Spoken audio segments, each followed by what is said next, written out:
This is Martin Garkson. I'm a communication professor here at Colorado State University. And this is a video. I'm going to try to keep it to 25, 30 minutes or so.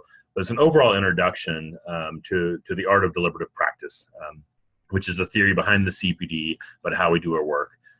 This is a presentation I give often as an initial kind of start to workshops and the class that I teach here at CSU. I'm providing this introduction by video so that people that are interested in kind of coming out to follow-up workshops and those type of things can kind of get a quick sense of the overall theory and perspective, so that we can kind of jump in to the workshops. There's other videos, much longer videos of me kind of covering this material, but I wanted to provide a shorter one so people that are interested in these workshops can have a quick video that they get an overall sense of some of the key concepts. So I'll be sharing my screen here with the presentation. The presentation will be hopefully available. You can, if you go to my website, which is cpd.colorado.state.edu, you'll be able to get access to it there as well. But I'll just kind of be here in the corner, kind of walking through some of these kind of key slides and key concepts. The title for this one is pulled from some training I'm doing with the City of Fort Collins, which kind of provides the overall intro. So the CPD, the Center for Public Deliberation here at CSU, serves as an impartial resource to the Northern Colorado community. I train undergraduate students as facilitators, and we work with the city and the county and various community organizations to help them have the kind of conversations that we feel are critical, that we need to be having in our democracy, in our communities, for democracy to work as it should. So over the years, we've had quite a few projects that we've worked on. I know our expertise is more on the process, and then we work with different partners to kind of bring different issues that we can come through, of really kind of providing capacity to have these deeper conversations. So this is a quick picture of kind of one of the events that we run. Two of my students are seated on the left. Not only are they just trained as general facilitators, but also trained on that specific process. And part of the really heart of deliberative engagement is these small groups discussions, but they're also structured small group discussions with a facilitator, with some material people reacting to, with a plan that's really helping people engage the issue and really engage each other. So we'll see that interaction is kind of one of the key aspects that we're doing. So when 100 people might show up to talk about a topic, instead of listening to speakers in the front of the room, or maybe walking one at a time in a microphone to express their opinion, they're given a chance of really talking through the issue and seeing the different sides of it. I typically have two students, one's facilitating, one's note-taking, so we can really capture that discussion because we're really creating new data, right? We're giving people something else to talk about, and in that reaction, a lot more information is going to come out than you would normally get in just a survey or, again, the one at a time at a microphone. So today's presentation, I'm going to focus on kind of three questions, which I believe are kind of key issues regarding 21st century public engagement and how we need to kind of change. And some of the literature talks about this move from kind of thin engagement, which is more just about input and individual kind of expression, to thick engagement, which is much more about the interaction and really creating learning processes. So the public can learn from each other, and we can learn a lot more from the public because they're having these more authentic, kind of deeper conversations. So I'm going to talk a little bit about the nature of public problems facing our communities, and this is really if we understand the nature of problems that we're dealing with, then we understand we have to deal with them differently, that the dominant models of problem solving are not working anymore in the 21st century. Then I'll move into what kind of communication or engagement processes help us address those. How do we need to talk to each other? One way I've often kind of titled this presentation is, what kind of talk does democracy need? And then last, how do we best build community capacity to support those processes? And I'll just kind of touch that on briefly at the end of my presentation. So first, what's the nature of public problems? So the term that we use here, particularly at the CPD, is this notion of wicked problems, which has been in the literature for a while, since 1973, but is really kind of exploding lately. And Riddle and Weber were actually engineers that developed this kind of distinction between tame problems and wicked problems. And they felt like in their classrooms, they learned kind of how these technical problems, if there is a solution, it's just a process of uncovering that solution, which experts can be very good at. But they realized once they actually started working as city planners and working in municipal kind of situations, that the problems that they were faced with in their real job were very different than the problems that they dealt with in the classroom. So these tame problems are technical. They can be solved. The more smart people get together, then inherently they kind of converge on the answer. Whereas wicked problems had a whole other set of characteristics. I'm going to talk about 5 today, but really focus on this first one in this shorter presentation, because this is really the heart of the issue. And as you'll see through this presentation, this is how my brain works. My brain sees the kind of inherent tensions and paradoxes between different perspectives and truly believe kind of the easiest way to think about deliberative engagement is it's a process that helps us uncover those tensions, put them on the table, and really help us work through them as communities. Because I think that's the heart of the conversation we need to be having. Unfortunately, the dominant conversations we have tend to avoid those tensions and kind of talk past each other or ignore them in some ways instead of really engaging them in productive ways. So play with a few examples here to kind of make sense of this. This is one of the projects that we worked on about 6 or 7 years ago with the CSU Water Institute and the local community foundation. And this project was based on the notion that water is going to become more and more an important issue in northern Colorado. And if we don't learn how to talk about it better, we're going to struggle with it. So we did a process, and this is what we often kind of do with the deliberative engagement, is we got lots of data first. So we had about 300 people show up to an initial event to hear speakers about the river. And we asked everyone there, we had some survey sheets. It was like, why is, what's important to you when you think about water, when you think about the Poudre River? And so what this is shows a kind of a simple analysis that I did of reading all these surveys that we see. We did some online ones as well. And these are 9 kind of particular things that people talked about that were really important to them. And this is what I kind of call a wicked problem slide. And what a wicked problem slide does is 2 really important things. One is it establishes common ground. Because if you look at these 9 things, if you look at them individually, they're all good things. There's no bad things here, right? People don't tend to want bad things. By definition of value is something that's valued, something that's good, right? And that's kind of the wicked problem perspective, is a problem is wicked is because there's competing goods. We all want these things. They just don't fit together very well.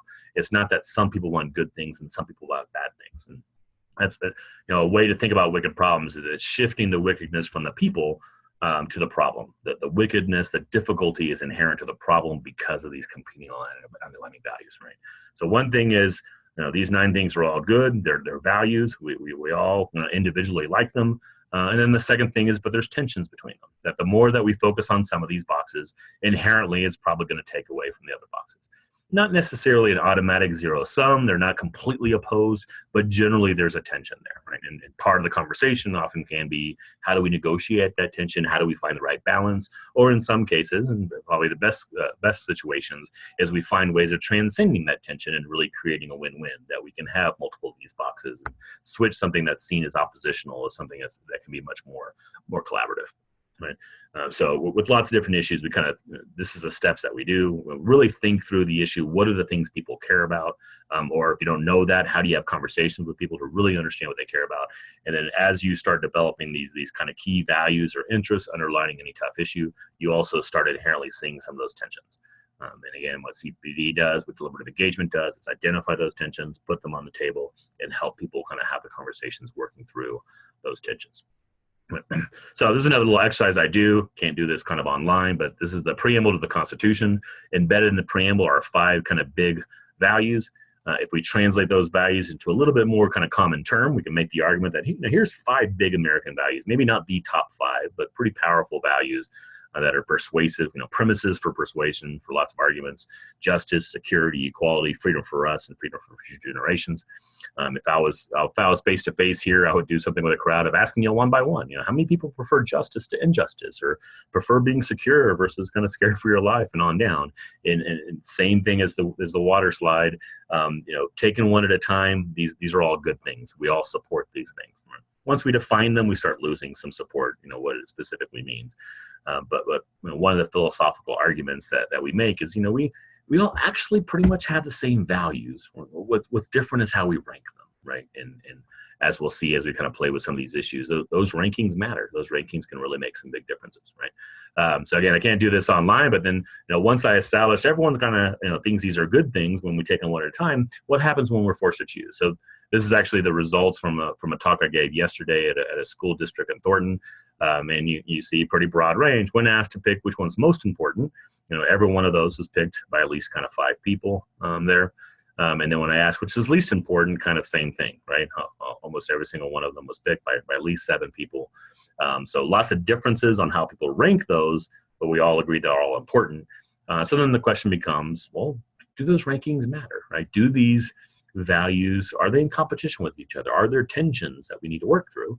And the answer is yes. There's lots of inherent tensions between those. That there's tension between freedom and security, particularly when looking at, at the airport or thinking about issues to what degree should anti-terrorism efforts, to be able to read our email and those type of things. There's tension between freedom for us and freedom for future generations. When you think about environmental issues, do we need to curtail some of our current freedoms to make sure that the future generations have some of those freedoms?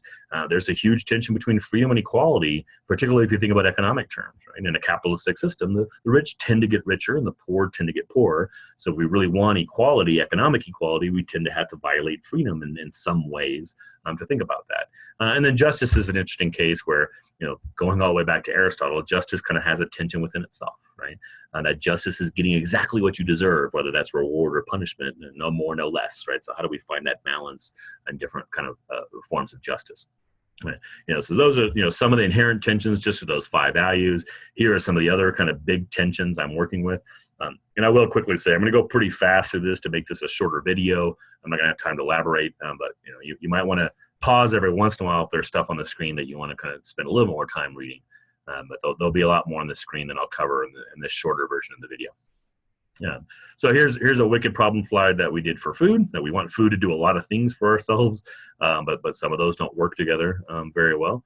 This is a very simple kind of wicked problem slide about healthcare, that we want those 3 things, but again, those 3 things don't tend to work together very well, and they're opposition. So it's not that, no one's for low quality, or no one prefers inaccessibility, and no one prefers higher cost in lots of ways. But we can't get all 3 of those at the same time.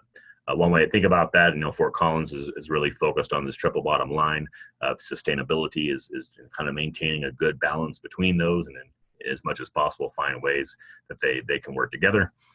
So it's whether it's profit, planet, and people, or looking at the environment, the economic thing, and healthy communities.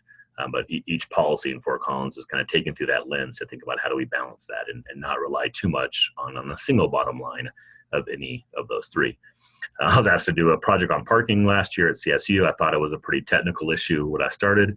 And then once we kind of had a survey out, we realized how quickly, that lots of values inherent to this issue as people struggle with how do we kind of design a parking system at a major university, right?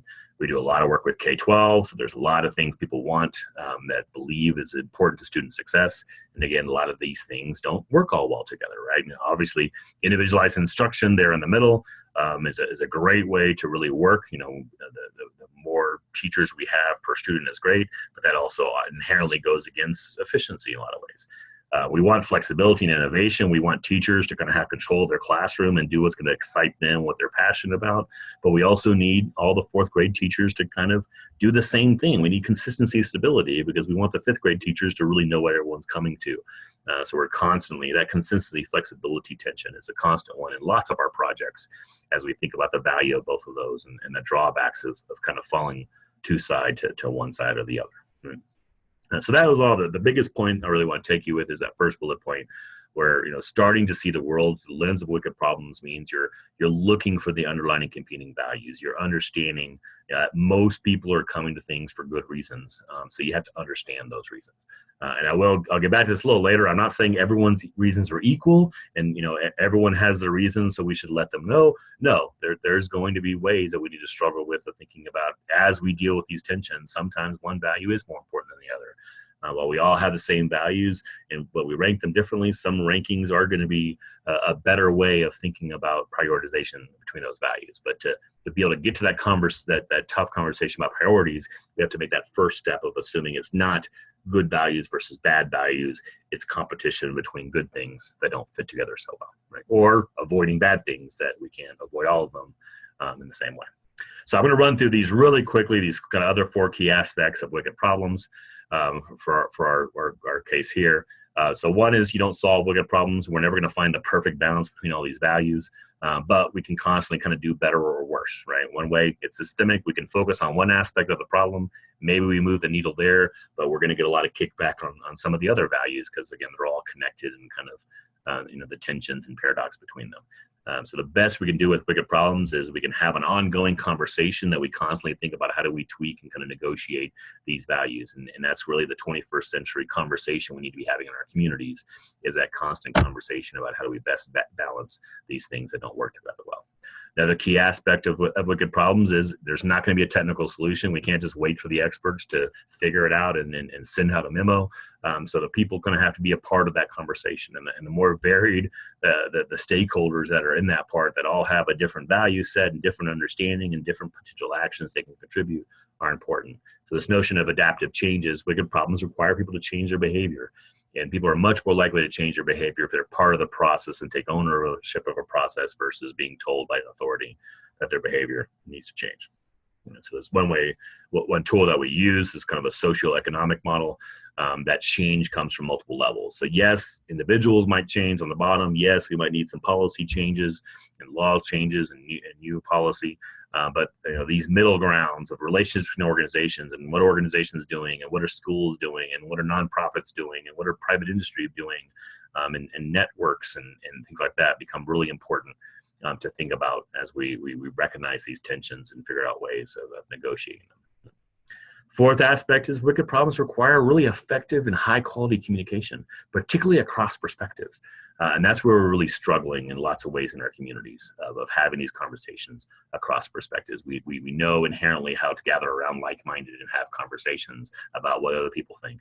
But we don't have that skill set nearly as much of having the tough conversations with people we disagree with. And that's a lot of the capacity that deliberative engagement seeks to kind of provide to communities.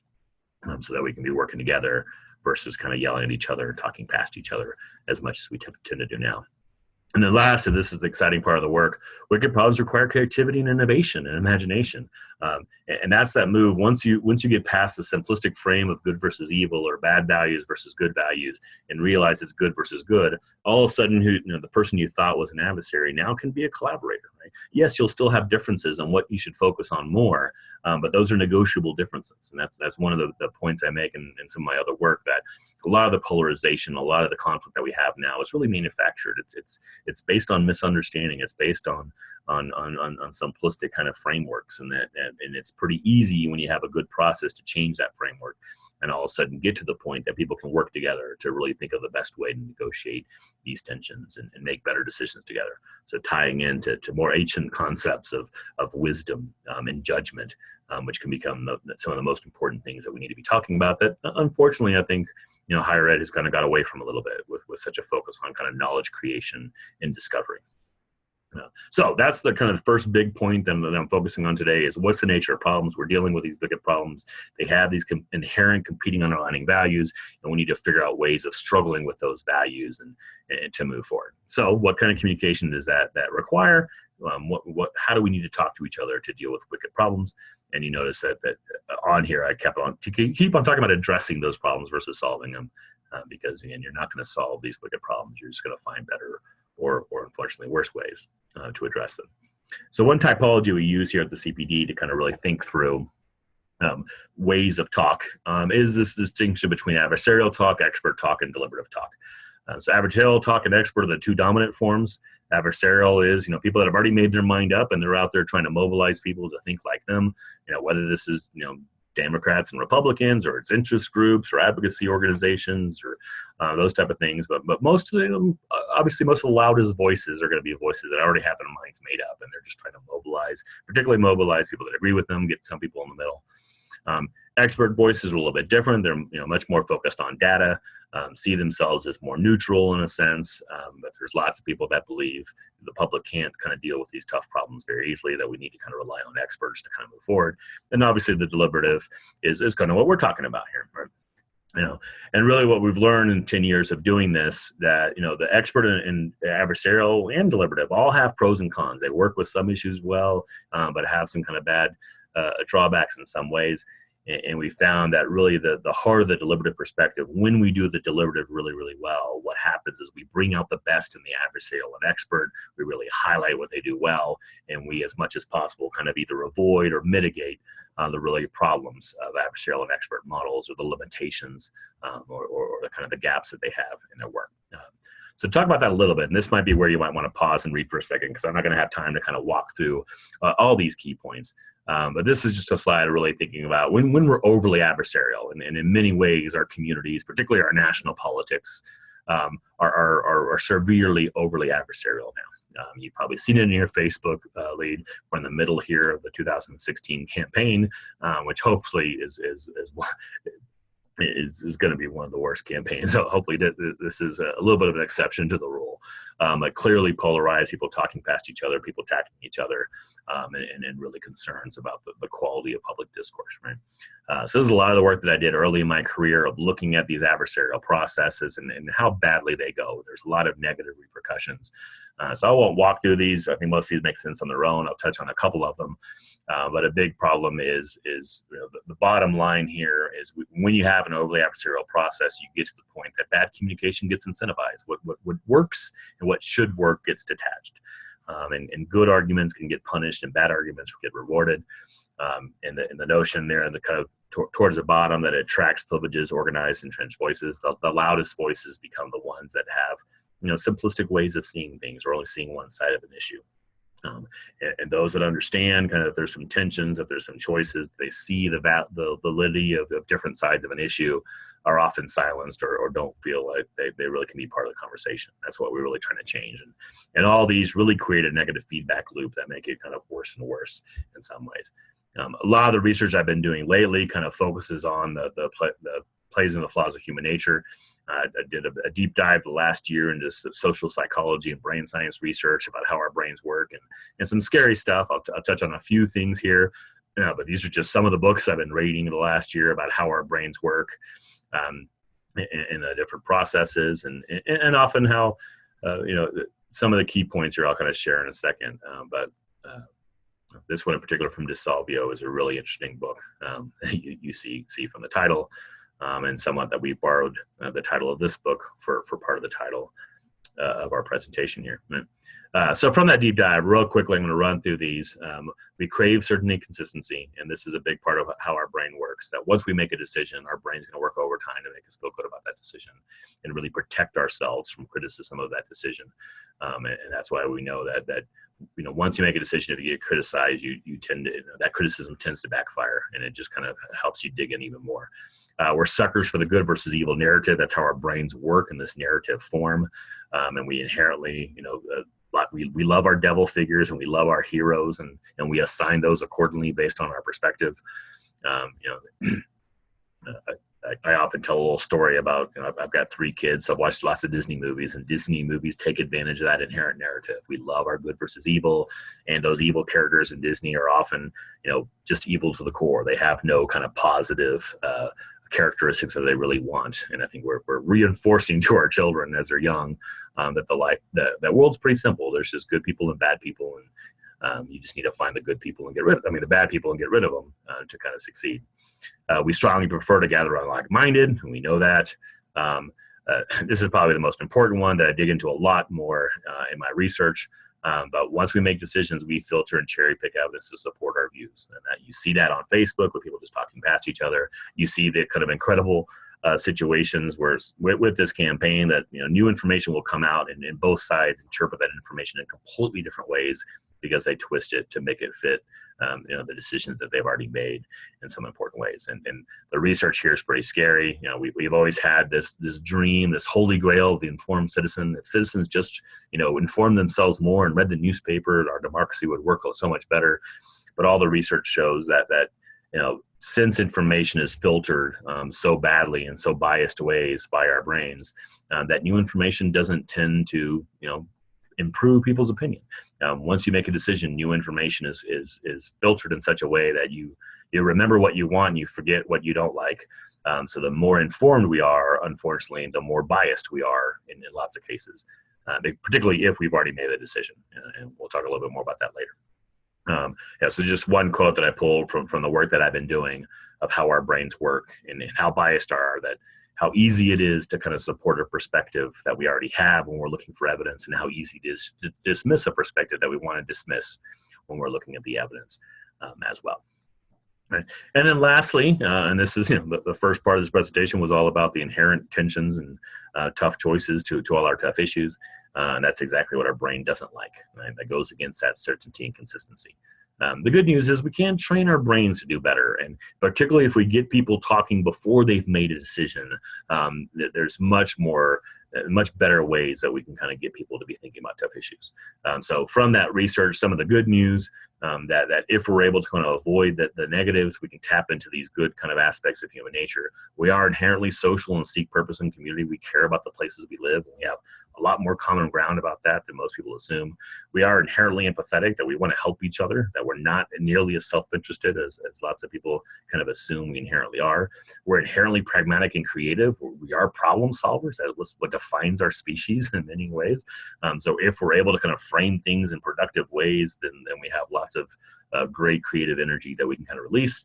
And we can overcome our bad tendencies and build better habits. There's ways, as people realize, it's one of the endearing things I think that we've had from the CPD experience, that once people get exposed to a genuine conversation, they seek it out. They see the value of it. So that's a lot of the work that we're trying to do, is building these cultures of collaboration and engagement in the communities that we work in. So the bad news of those two slides is most of our processes for public engagement primarily tap into the negative aspects of human nature. They're mainly designed for people that have already made their mind up to express their opinion. They're one at a time with a microphone, or they're tied to kind of Democrat and Republican, so that inherently creates a filter that creates confirmation bias and selective exposure and all these kind of psychological terms. Internet engagement is very good for around the like-minded and kind of attacking the other side. It doesn't work very well to really engage and have people listen to each other. So that's where this all kind of is, as you can see, kind of building the case for deliberative engagement. We need to change the way we talk to each other, because the ways we're talking to each other now are really tapping into these flaws of human nature that are making things harder and also creating this negative feedback loop. Right? Real quick before I move on to deliberative engagement, kind of the other dominant form of talk is expert. And I'll say right now, to be clear, experts are very valuable. We need experts. We need better data to be part of our conversations, but we also need to recognize the limitations of experts. And my concern is the perspective on experts seems to be at the extremes. We either want to rely too much on experts, or we want to completely dismiss them. But a healthy democracy requires this middle ground. Now, experts are there. They're helping us. They're clarifying the choices that we have. They're helping us understand the consequences of those choices. But we can't defer to the experts to make the decisions for us, because the decisions are about struggling with values, and there's no experts about values. Experts can tell us about cause and effect. Experts can tell us about what's working and what's not working, but experts can't tell us what should be more important to us as individuals or as communities, right? So again, you might want to pause and read through these. I'm not going to walk through all of these in this shorter presentation.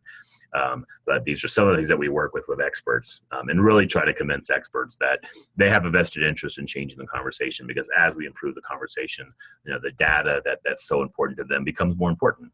But we truly are, in some ways, living in a post-fact society now, because things are so adversarial that people have learned just to ignore the evidence and the facts from the opposing side, and just assume that only their side has credibility. Right?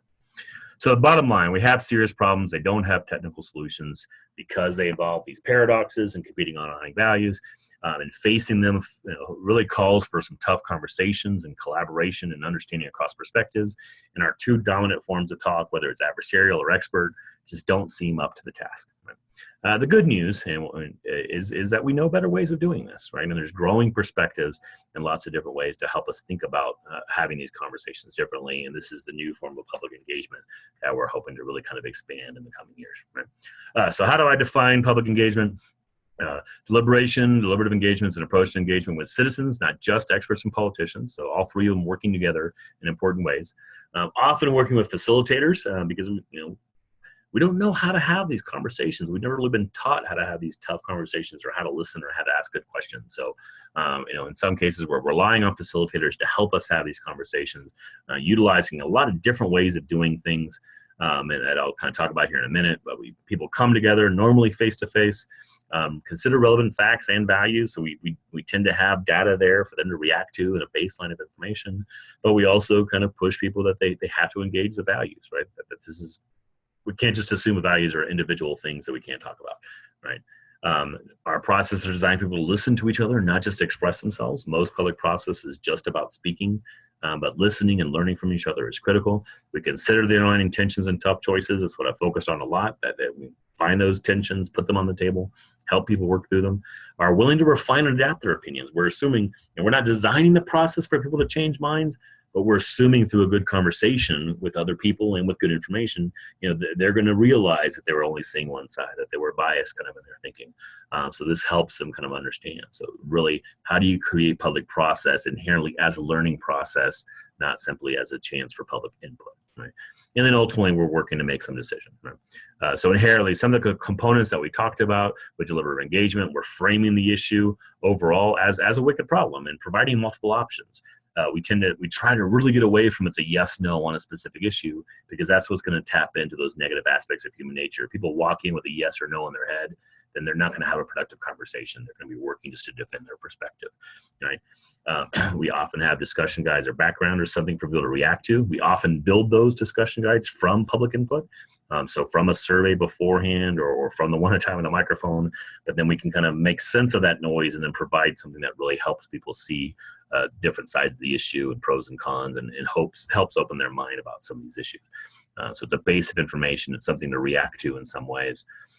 We try to provide safe places for people to gather, these small groups where people are much more comfortable speaking. They don't have to walk up to that microphone. It's okay to be uncertain. It's okay to think out loud. We encourage that. We have lots of kind of techniques to help do that. We have facilitators that help them do this. This is for the CPD. The students kind of provide that for our community, which is a critical service, I believe. And we need time. And that's one of the drawbacks of deliberative engagement. You have to kind of do it earlier in the process, and you have to have time. It's not something you can do at the last second. But as we start changing the culture of our communities, that the importance of doing that becomes more evident. And then last, the connection with institutional decision makers. The more that you can have the people with the kind of stronger levers of power kind of involved in this and listening, it gives the process legitimacy, and people can be much more involved, right?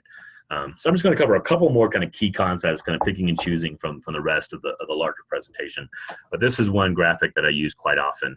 This is from Sam Kainer's Facilitator Guide to Participatory Decision Making.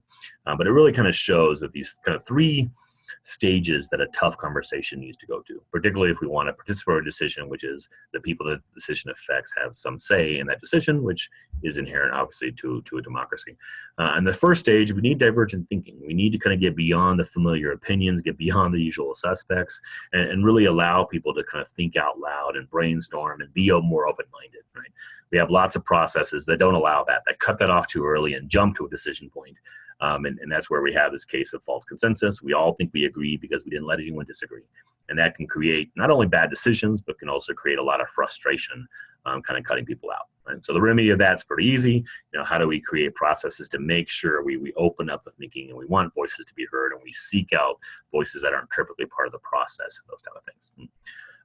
But the recognition is, as we overcome each obstacle, we're running into a new one. And if we do a really good job of divergent thinking, but then we don't have a process of how to manage that divergent thinking. So if we allow all these voices, and then as we get into the middle of the drone zone, we jump to a decision here, we actually create a lot of false polarization. And that's, I think, where we are right now in our national conversation, right? That we have lots of voices, we have lots of news and things coming out and feeds in our Facebook, but very little interaction, very little development of mutual comprehension or understanding. So then when decisions are made, there's a lot of frustration, right? You can see a controversial issue at the city level. Maybe there's 100 people that line up to speak to city council. After those 100 people, some for, some against, all passionate, decisions made one way or the other. Well, all the people that are on the other side are now angry, right? Because they were there to express their opinion. They weren't there to talk through the issue and something, right? So that's, again, how do you remedy that? You provide, and this is where the CPD really focuses, or deliberative engagement. How do you create small groups, create processes to help people understand each other, to get past those barriers of human nature and how our brain works, to really understand, the flaws of your perspective and the advantages of other perspectives, right? But once again, success kind of breeds some problems here, right? So if we do a good job of divergent thinking, then we do a really good job of kind of working through, we can kind of get stuck there, right? And you notice kind of on this slide, we never actually jump to the decision point, right? We kind of get stuck in the groan zone. And this is part of that, when you have kind of powerful adversarial processes, they do motivate people to action. They get people kind of out there doing things. Whereas when you, once you kind of understand the different perspectives and kind of going through, you can kind of get stuck there, right? So that's the other work that we need to do. We need to avoid this paralysis by analysis in important ways. So what are these processes that help us do that back into the work, that convergent thinking? And you see here where there's kind of a gap. Divergent thinking, we need open-mindedness, and you need open-mindedness with a convergent process to kind of bring people together towards that decision point. Those are some of the tough choices that we need to make, that we need to kind of prioritize different issues, and we need to think about moving to action and those type of things. So we need open-mindedness in the first part of the process, and the back part of the process is where we really need, to get away from open-mindedness and kind of make some tough choices about the values and how we rank those values, and what arguments are kind of stronger than others as we kind of go through. Another quick graphic I kind of want to show is this notion that, how are we engaging with the government, with citizens? In the government, in some ways, used to just kind of inform people. Now we have lots of processes for input. In some cases, there's interaction, but that's actually pretty limited, right? At one time, the microphone at City Council is often just going to be, people input, one by one for quite a while, and then maybe there's some questions back and forth, but that interaction is pretty limited. So it ends out being that you have lots of different citizens kind of providing their input to government one at a time. They're never listening to each other. They're not engaging each other very much. So the deliberative engagement that we're looking for is more, we want citizens to be engaging each other and having conversations with each other. And then that goes to government. But that also goes to the nonprofit and the private sector. And that's that broader conversation we need to be having with our communities. So I'll finish just briefly here with the last question, which is how can we best build community capacity to support those processes?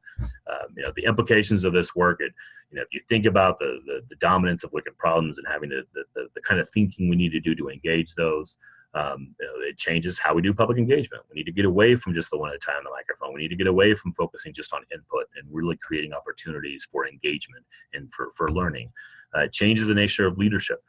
Because we know we need more facilitative leadership now and collaborative leadership of people that bring people together and help people have these conversations versus a top-down leadership, because that doesn't work, with the way our brains work and with the distrust that we have in so many of our institutions these days. Implications to K-12 and higher education of rethinking the skill sets that we're having. Too often the skill sets are about how to make an argument, or you've made a decision, how do you defend it, where we need now to be teaching how to ask good questions and teaching how to kind of struggle through and teaching about the inherent tensions with tough issues.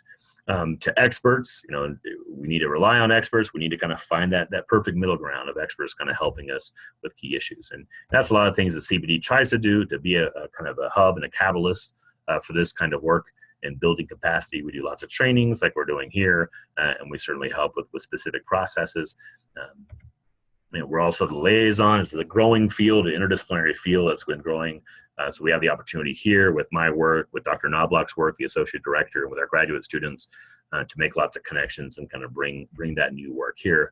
And as we go, we're really trying to build this community of practice that can kind of support all the skills that are inherent to deliberative engagement. And then we do help with specific issues and provide facilitators with the students. Right? So with that, that's the end of this presentation. I'll see the time here, but hopefully you've enjoyed that, kind of going through some of the quick basics, and we'll be providing different kind of training opportunities in different ways of kind of adding on to this, of looking at how do you facilitate from this perspective, how do you design processes from this perspective, and other things as we go. Right? So with that, I will stop the meeting. Thank you.